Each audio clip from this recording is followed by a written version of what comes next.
ये मेरा एक गार्डन है और आज मैं आपको बताऊंगा कि गार्डन में दूब घास कैसे काटी जाती है।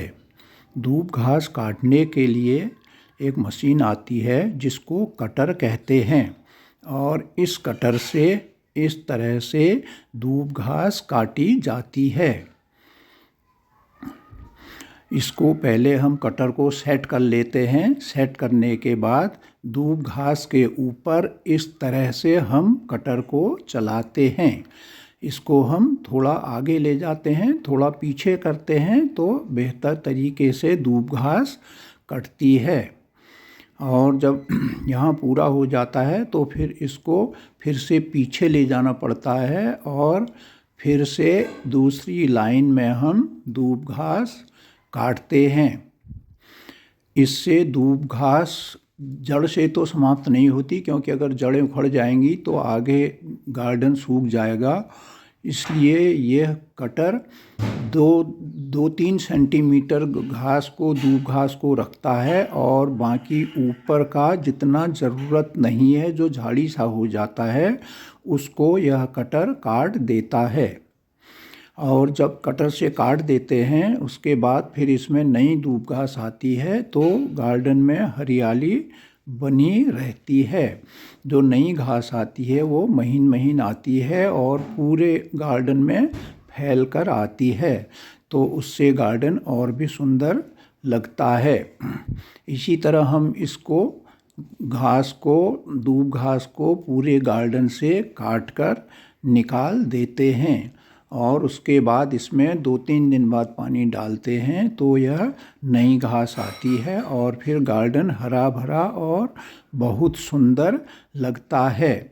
यह दूब घास लगभग 1 महीने में काटनी पड़ती है। जाड़ों में और बहुत गर्मियों में तो 2-2 महीने में काटनी पड़ती है, क्योंकि दूब घास कम उगती है। लेकिन बरसात में हर 20 दिन में दूब घास उग आती है, पानी बहुत मिलता है तो दूब घास उगाती है, इसलिए इसको हर 20 दिन में काटना पड़ता है। इसी तरह हम पूरे गार्डन की दूब घास को हम निकाल देते हैं और दूब घास निकालने के बाद फिर हम इस घास को गार्डन से हटा देते हैं।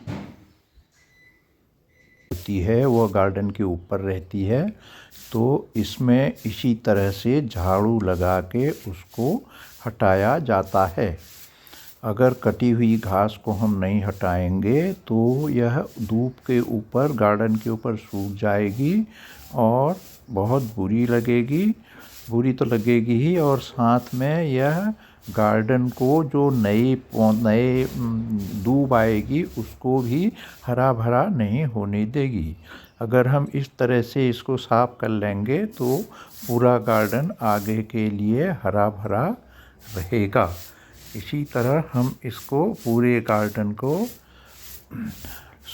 कटी हुई घास को हटा देते हैं। इससे गार्डन साफ सुंदर लगता है और नीचे से नई दूब घास आती है और गार्डन की बहुत शोभा होती है। इसी तरह से हम चारों तरफ से इसमें झाड़ू लगा के सारी की सारी कटी हुई दूब घास को निकाल सकते हैं और हमको इसको इसमें से निकाल देना चाहिए। तभी हमारा गार्डन साफ सुथरा रहेगा और नई घास आएगी और बहुत सुंदर।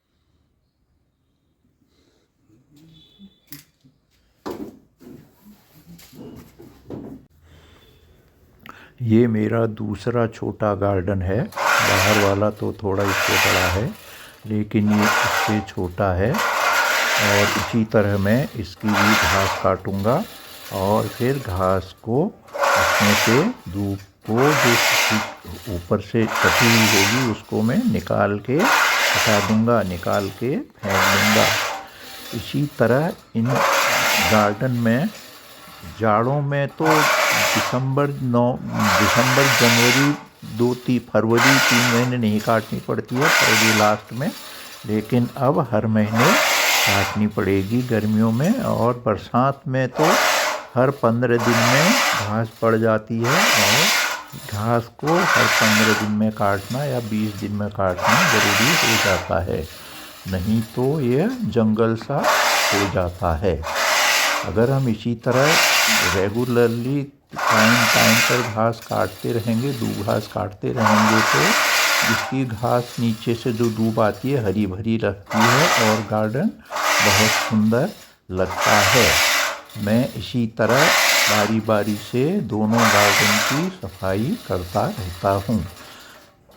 मेरे पास गार्डन तो हैं, लेकिन मैं माली नहीं रखता हूँ, क्योंकि मुझे माली का काम पसंद नहीं आता है। क्योंकि माली वक्त पर नहीं आते हैं, इसलिए मैं खुद ही अपना काम कर लेता हूँ। मैं रिटायर्ड आदमी हूँ, इसलिए मेरा वक्त भी कट जाता है और एक्सरसाइज भी हो जाती है और सेहत भी बन जाती है और मेरा वक्त बहुत अच्छी तरह कट जाता है। पॉजिटिव चीज़ों में नेगेटिव थिंकिंग दिमाग में नहीं आती है, इसलिए वर्जिश भी हो जाती है और काम भी मेरा हो जाता है।